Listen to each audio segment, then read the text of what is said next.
안녕하세요. 오늘은 우리가 자살이라는 문제에 대해서 생각해 보도록 하겠습니다. 우리나라는 현재 OECD 국가 중 자살률 1위를 기록하고 있습니다. 한 해 동안 자살에 이르는 숫자는 2019년을 기준으로 29만 5,110명에 이른다고 합니다. 이 중에서 15세에서 60세 사이 사망자가 66,548명이고 60세 이상이 22만 7,074명으로 나타난다고 합니다.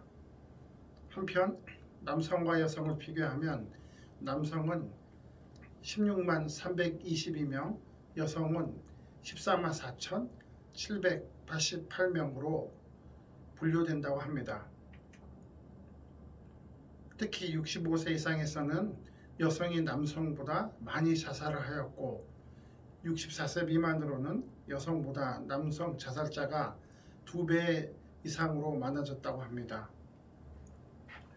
64세 미만에서 여성보다 남성의 자살 인원이 많이 나오는 이유는 여성은 자살 시도는 많은데 그 방법이 비교적 약하지만 남성은 자살 시도는 적지만 그 방법이 위험하기 때문에 자살 시도 대비 훨씬 높은 자살률을 보이고 있다고 말합니다.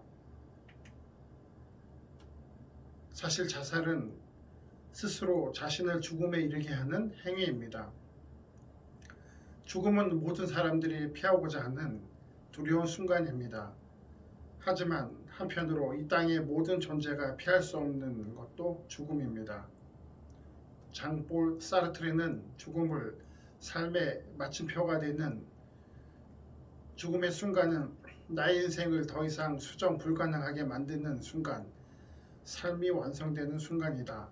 나의 죽음은 내 인생을 나의 고유한 사건으로 만드는 사건이다라고 말하였습니다.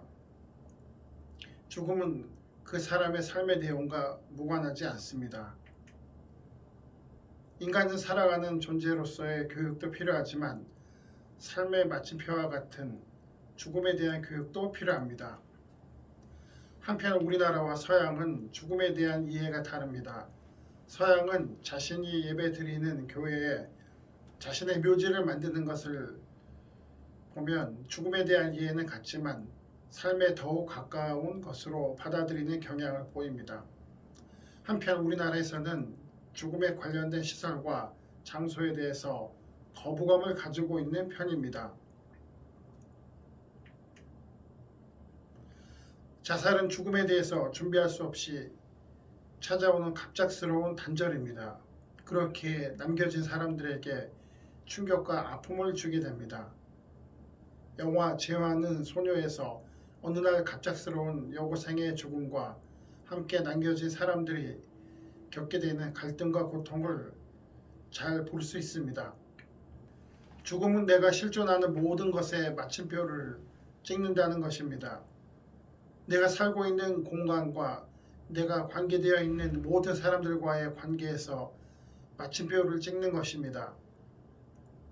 살아있는 나란 존재는 없어지고 현재에서의 나는 없고 가상의 세계에 남겨놓은 글과 영상, 사진만 남아있게 됩니다. 사실 죽음은 그 누구나 피할 수 없고 받아들여야 하는 사실입니다. 그러나 갑작스러운 사고와 질병으로 인한 죽음은 자살과는 다르게 접근해야 합니다. 삶을 살아가는 것만큼 중요한 것은 존중받는 죽음을 맞이해야 된다는 사실입니다. 죽고 싶다는 생각과 마음을 가질 때에는 삶에서 고통과 절망을 느끼는 순간들입니다. 때로는 신념과 정의를 위해서 죽음을 선택하기도 합니다.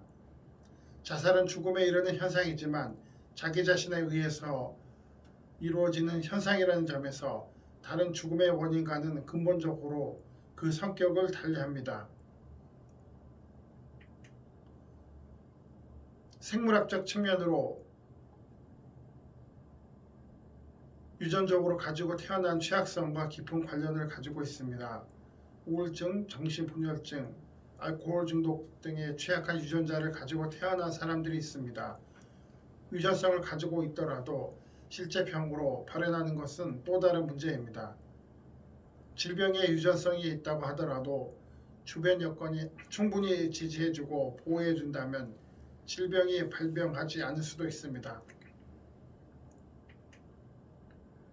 또한 유전적 질병이 발생했더라도 약하게 발병하고 지나갈 수도 있고 적극적이고 효과적인 치료가 있다면 그 병의 정도와 기간은 확연하게 줄어들 수 있습니다. 그렇지만 유전적인 질병과 중독으로 인해서 자살에 이르는 경우도 있습니다.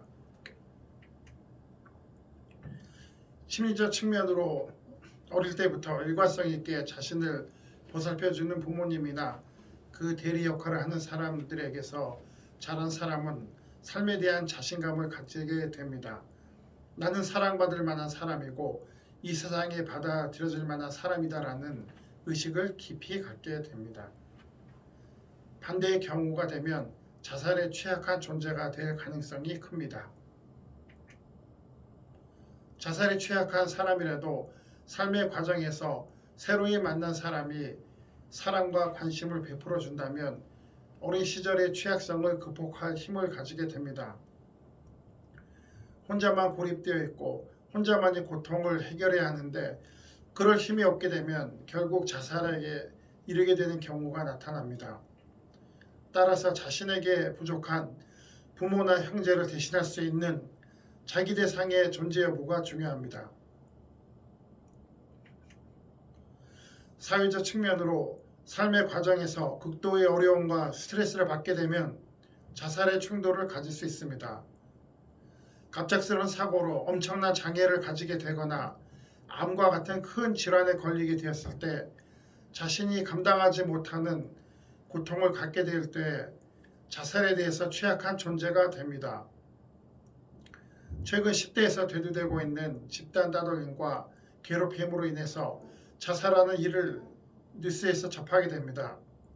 그 대표적인 사건으로는 2011년 대구 중학생의 자살 사건입니다. 직장에서 상사의 부당한 업무 지시와 괴롭힘을 당하고 상사의 부당한 행동에 대해 정당하게 이의를 제기하였지만 보복으로 주어지는 과중한 업무로 인하여 가지게 된 업무 스트레스로 인해서 자살을 결심하기도 합니다.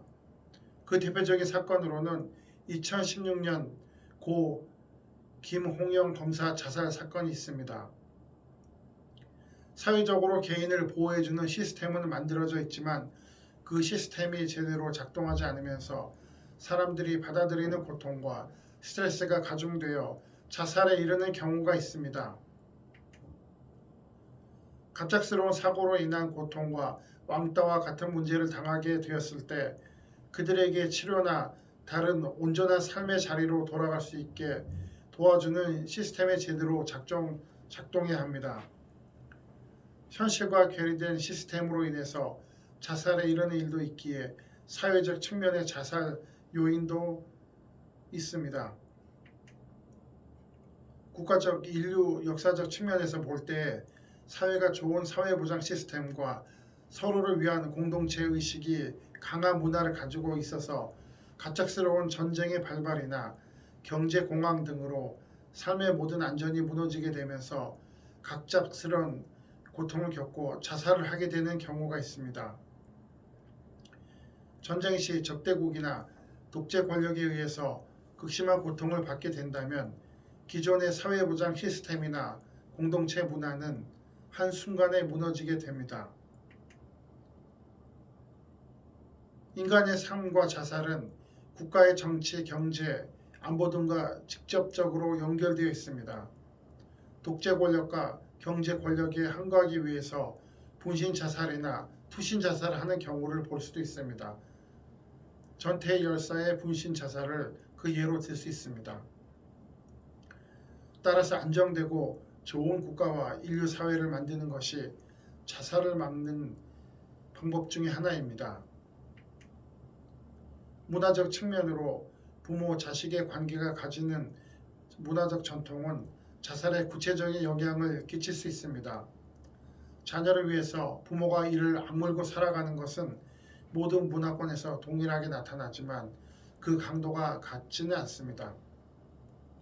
최근 부모로서 자신의 삶과 자식의 삶은 다르다는 의식이 강해지면서 자식에 대한 삶에 대한 간섭이 약해지고 자살을 막는 요소로서의 힘은 작아지고 있습니다.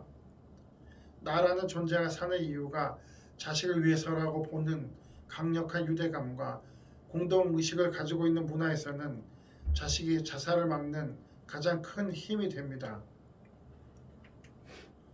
자살을 불러일으키는 문화와 그것을 억제하는 문화는 사회 속에서 계속 충돌하고 있습니다.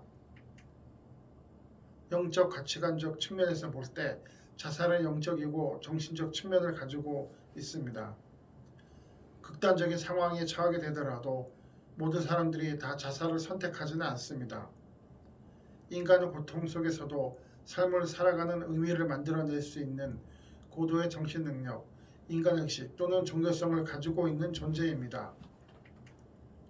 종교적 환경에 노출되어 왔고 삶이라 의미 있고 소중한 것이며 어려움 속에서도 긍정적이고 낙관적인 태도를 가질 수 있다는 체험을 가지고 있는 사람들은 극도의 어려움 속에서도 자살을 택하지 않을 가능성이 큰 것을 보면 영적인 부분을 무시할 수 없습니다. 성경에서는 사무엘상의 사울의 자살이나 마태복음에 나오는 예수님을 판 가룟 유다가 스스로 목을 메고 죽은 사건을 전하고 있습니다. 후대의 자살을 비판하는 사람들은 민수기 35장 33절에 너희는 너희가 거주하는 땅을 더럽히지 말라. 피는 땅을 더럽히나니 피 흘림을 받은 땅은 그 피를 흘리게 한 자의 피가 아니면 속함을 받을 수 없느니라 라는 말씀을 인용하여 자신의 생명을 자신이 빼앗는 것을 비판하고 있습니다. 아우구스티누스는 자살을 금하는 기독교적 견해를 확고하게 제시한 교부로 인정받고 있습니다. 살인하지 말라라는 십계명의 계명에 자살을 포함하면서 이 계명이 이웃과 자신을 포함한 모든 사람들에게 해당되기에 자살을 회개할 수 없는 죄악으로 단정하고 있습니다. 토마스 아퀴나스도 아우구스티누스의 의견에 동조했고 르네상스 시대 학자들 역시 동조하고 있습니다. 자살에 대한 논쟁은 지금까지 계속되지만 생명 존중을 가치로 여기는 기독교에서 스스로를 죽이는 죽음을 막는 데에 힘을 쏟아야 할 것입니다. 자살은 다른 사람이 아닌 스스로 자신의 삶을 마감하는 행위로서 많은 고통과 아픔 속에서 나오는 최악의 상황입니다.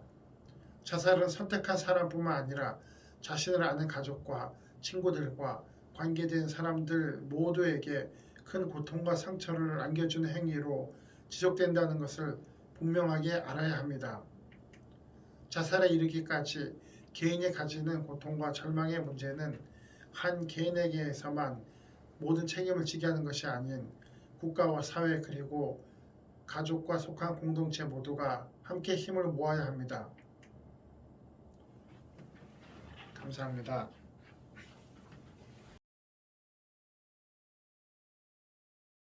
저희 원장님한테 여쭤봤습니다. 원장님, 제가 오늘 좀 우울해서 좀 조퇴를 해야 되겠습니다.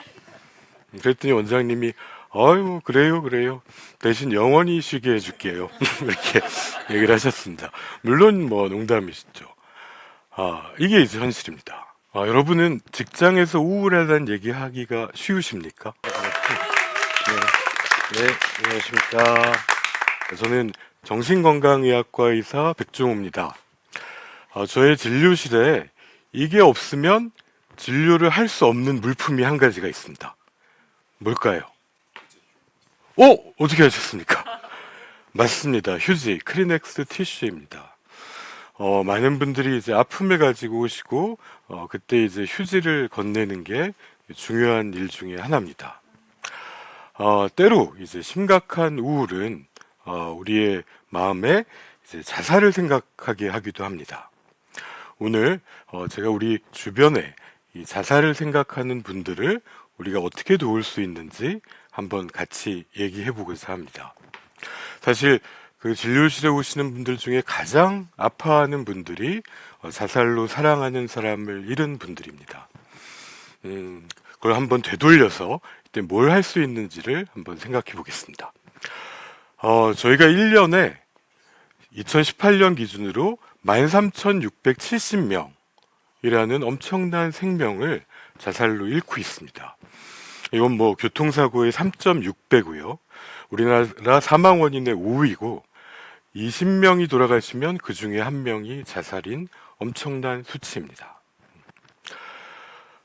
그 중에 이제 하나가 이제 우울을 예를 들 수 있는데, 여기 혹시 계신 분 중에 나는 평생 한 번도 우울한 적이 없다, 이런 분 계시면 손 한번 들어보시죠.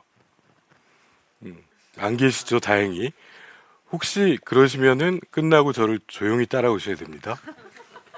딱 한 명 봤습니다. 제가 그동안 강의할 때. 그분은 맨 뒤에서 이렇게 졸고 있던 진행 요원이었습니다. 없으면 이상한 거죠. 우울은 정상적인 감정인데다가 심지어 필요하기까지 합니다. 우울 때문에 우리는 자기를 돌아보고 또 목표를 수정하기도 하는 거죠. 뭐 예를 들어 저희 애는 시험을 망쳐도 전혀 우울해하지 않는데 이게 정상입니까? 부모가 우울할 수는 있습니다. 근데 이런 우울감이랑 이제 우울증은 다릅니다. 이 그림을 한번 보시면 집에 갔더니 배우자가 집이 하나도 정리가 안 돼 있고 난장판이고 누워서 쓰러져 있습니다. 이걸 보면은 어떤 마음이 드실 것 같습니까? 어떻게 하시겠습니까? 어떤 분들은 대신 치워준다, 그래가지고 막 박수를 받기도 하세요. 근데 다들 그럴까요? 아마 가장 흔한 반응은 문을 빵 차고 집안꼴이 이게 뭐야 하고 화를 낼 수가 있을 것입니다. 이게 이제 우울증의 진단 기준입니다. 가장 전형적인 분들이 이렇게 옵니다. 너무 슬프고 부정적인 생각에 가득 차서 아무 의욕도 없고 영화를 봐도 재미가 없고 친구를 만나도 재미가 없고 밥맛이 뚝 떨어져서 돌 씹는 것 같고 잠도 안 오는데 새벽에 일찍 깨서 불안하고 초조하면서 기운도 하나도 없고 이렇게 살면 뭐하나 싶고 바보가 된 것 같고 이렇게 사나니 차라리 죽는 게 낫겠다. 이게 대표적인 우울증의 증상입니다. 그런데 제가 몇 년 전에 만난 산후우울증 환자분이 한 분 병원에 오셨습니다. 그래서 제가 이제 산후우울증이십니다. 지금은 상상하기 어렵겠지만 분명히 좋아질 수 있습니다. 이렇게 말씀드리고, 근데 눈 옆에 멍이 이만한 게 있으신 거예요. 근데 거긴 어쩌다 그러셨어요? 했더니 옆에 있던 남편분이 고개를 푹 숙이는 겁니다.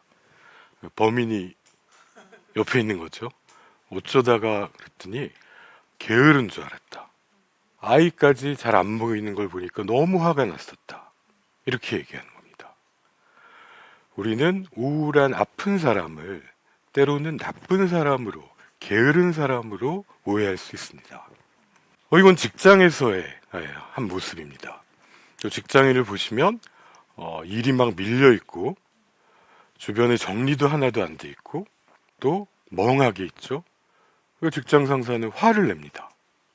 이런 장면을 직장에서는 더 흔히 경험하게 됩니다. 제가 전에 병원에서 일하다가 어느 날 한 직원분을 뺀 나머지 분들이 다 찾아왔습니다. 그래서 저 사람을 안 내보내면 우리는 도저히 일을 할 수가 없다. 깜짝 놀랐습니다. 너무 성실하고 잘하는 분인 줄 알았는데 무슨 말이냐 그랬더니 약을 세는 걸 맨날 틀린다. 이거 심각한 거 아닙니까? 그리고 뭘 물어봐도 대답도 없고 멍하니 있다가 인계를 받는 둥 마는 둥 하고 가버린다. 이게 한 달 넘게 이르는데 우린 도저히 같이 일을 못하겠다는 겁니다. 아이고, 나 그런 줄 전혀 몰랐다. 미안하지만 조금만 기다려달라. 그리고는 이분을 이제 일이 끝난 다음에 불러서 만났습니다. 그래서 뭐 둘러 얘기를 하다가 그러고 보니까 좀 체중이 준 것 같아요. 그랬더니 밥맛이 없답니다. 그럼 혹시 잠은 잘 자나요? 잠을 못 잔답니다. 이거 어디 있습니까? 여기 다 있지 않았습니까? 저희 병동의 직원이 집중력이 떨어져가지고 약을 세는 걸 틀리고 있었고 의욕이 없어서 멍하게 있었던 거죠. 힘든 일을 겪고 우울증을 겪고 있었는데 옆에 있는 정신과 의사, 정신건강 간호사가 아무도 몰랐습니다. 왜 그랬을까요? 진단 기준을 몰라서 몰랐을까요? 아니지 않겠습니까? 여러분은 직장에서 우울하다는 얘기하기가 쉬우십니까? 쉽지 않을 겁니다. 제가 미국에서 조퇴 사유가 1위가 우울, 2위가 스트레스, 뭐 이걸 보고는 이런 강의를 하다가 저희 원장님한테 여쭤봤습니다. 원장님, 제가 오늘 좀 우울해서 좀 조퇴를 해야 되겠습니다. 그랬더니 원장님이 아유, 그래요. 대신 영원히 쉬게 해줄게요. 이렇게 얘기를 하셨습니다. 물론 뭐 농담이시죠. 이게 이제 현실입니다. 사실 그 직원분은 그래서 제가 친구한테 인계하고 우울증에서 회복된 다음에 오랫동안 잘 일했다고 들었습니다. 제가 미국에서 연수할 때 이 우울증으로 치료받던 대학생들이 취업 면접을 한다고 진단서를 받으러 온 겁니다. 그래서 그게 취업 면접하는데 왜 필요하냐 물어봤더니 우울증이 있었는데 극복을 했다는 거를 진단서를 내면 취업하는데 오히려 도움이 된다는 것이었습니다. 누구나 인생에서 어떤 위기에 처했을 때 저희가 공감해주고 적절한 치료와 지원을 하면 분명히 회복될 수 있습니다. 그 다음에는 사실 좀 전에 보신 두 개의 사파의 아이디어를 낸 저희 친구 얘기를 좀 하려고 합니다. 아마 2018년 12월 31일에 그 환자에 의한 불의의 사고로 우리 곁을 떠난 혹시 임세원 교수를 기억하십니까? 저는 뭐 대학 동기이기도 했고 같이 수련을 받았고 뭐 우울증과 자살 예방에 대해서 이제 모든 걸 같이 했던 친구이기 때문에 그때 참 아팠습니다. 근데 이틀이 지난 후에 그 유가족분들이 전화를 하셨습니다. 그때 한 말이 뭐였냐면 우리는 안전한 진료 환경과 마음이 아픈 사람들이 편견과 차별 없이 치료와 지원을 받을 수 있는 사회가 고인의 유지라고 생각한다. 사실 그때 많은 사람들이 정신과 환자에 대해서 비난을 할 수 있는 상황이었습니다. 이때 이런 고인과 유가족의 마음이 많은 분들의 이제 마음을 울렸습니다. 근데 이 친구가 했던 일이 이제 보고 듣고 말하기라는 한국형 자살 예방 표준 교육 프로그램의 핵심적인 일을 그리고 그 아이디어를 다 냈습니다. 뭐 저하고 같이 간사를 했던 서울대 김재원 교수가 있는 자리에서 이제 보고 듣고 말하기라는 얘기를 했을 때 저희가 참 무릎을 탁 쳤는데 이게 사연이 있었습니다. 한창 자신만만한 이제 정신과 2년 차였을 때 본인이 이제 봤던 환자분이 외래에 오셨는데 할머님이셨는데 얘기를 하다가 이제 나가려고 하시면서 갑자기 뒤를 돌아보시더니 90도로 인사를 하신 다음에 선생님 그동안 너무 고마웠습니다 라고 하셨다는 겁니다. 좀 이상하지 않습니까? 근데 그때 이미 뒤에 환자들은 밀려 있었고 더 이상 묻지 못하고 이분은 이제 방을 나가셨습니다. 며칠 후에 그분이 자살로 돌아가셨다는 것을 알게 되셨습니다. 그리고는 너무너무 자책했습니다. 이런 자살의 경고 신호도 본인이 알지 못했다고 그렇게 괴로워하는 친구의 모습을 봤었습니다. 다행히 거기서 멈추지 않고 이후에 이런 교육 프로그램을 만들면서 더 나아갔습니다. 그리고 이런 책을 썼습니다. 죽고 싶은 사람은 없다. 뭐 그렇습니까? 1년에 13,670명인데 근데 이렇게 얘기했습니다. 결국 자살을 생각하는 사람은 죽음 자체를 바라는 것이 아니라 결국 현실의 문제, 현실의 고통을 해결할 유일한 방법으로 자살을 생각한 것이다 라고 얘기했습니다. 그렇죠. 우리는 이 절망에 빠진 상태에서 자살을 생각하게 되는 것입니다. 사실 이 책을 이제 원고를 써왔을 때 저는 굉장히 걱정했습니다. 너 괜찮겠냐고. 그 책에는 본인이 우울증을 알았던 것, 그때 극심한 허리 통증을 앓고서 우울증도 알고 자살을 생각하고 심지어 시도까지 하려고 했던 얘기들이 그대로 들어 있었습니다. 정신과 의사가 그렇게 아팠다고 거기에 많은 사람들이 악플을 혹시 달진 않을까, 이 어린 친구가 상처받지 않을까 저는 걱정했었습니다. 근데 본인이 감내하겠다고 했고 그 책을 냈습니다. 왜 그러냐 그랬더니 자기처럼 계속 우울증을 치료한 전문가도 우울증의 초기에 그걸 우울증으로 인식하지 못했다고 얘기했습니다. 그래서 바로 그때 주변의 사람이 알고 도움을 줘야 되겠다는 확신을 더욱 가지게 됐다고 얘기했습니다. 재작년에 일어나서 많은 국민을 아프게 한 증평모녀 사건 같은 안타까운 일들이 수도 없이 일어나고 있습니다. 나중에 알고 보면 이런 도움을 받을 수 있었는데 하는데 도움을 요청하지 못합니다.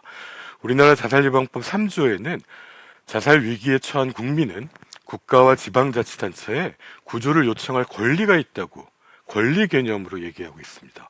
근데 왜 이 권리가 행사되지 못하느냐? 첫 번째로는 편견과 절망 때문에 이분들이 구조를 요청하지 않기 때문입니다. 그러면 어떻게 해야 되겠습니까? 심폐소생술을 할 상황, 누군가 갑자기 심정지를 일으켜서 쓰러졌을 때 그 사람은 구조를 요청할 수 없습니다. 근데 옆에 심폐소생술을 배운 한 명의 시민이 심폐소생술을 하면서 119를 불러서 의료기관으로 위송되면 우리는 그분을 살릴 중요한 계기를 갖게 됩니다. 마찬가지입니다. 자살 위기에 처한 사람에게 심폐소생술 같은 것이 생명지킴이 교육입니다. 이 교육은 국민 누구나 받을 수 있고 중앙자살예방센터나 각 지역의 정신건강복지센터에서 받을 수 있습니다. 지금 100만 명이 넘는 분들이 이미 이 교육을 받으셨습니다. 이걸 통해서 우리는 옆에 위기에 빠진 사람을 구할 수 있는 방법을 찾을 수 있습니다. 이 보고 듣고 말하기 교육을 받은 후에 1년 동안 관찰했더니 이후에 자살 위기에 처한 사람을 20%의 사람들이 만났고 95%가 자살에 대해서 구체적으로 묻고 71.5%가 정보를 제공하고 전문가에게 연계하는 행동을 했습니다. 이게 저희가 교육을 받아야 될 이유입니다. 보고 듣고 말하기 교육의 첫 페이지는 저렇게 보기는 눈을 강조하고 이때 자살의 경고 신호를 보는 것이고요. 그 다음에 듣기는 귀를 강조했습니다.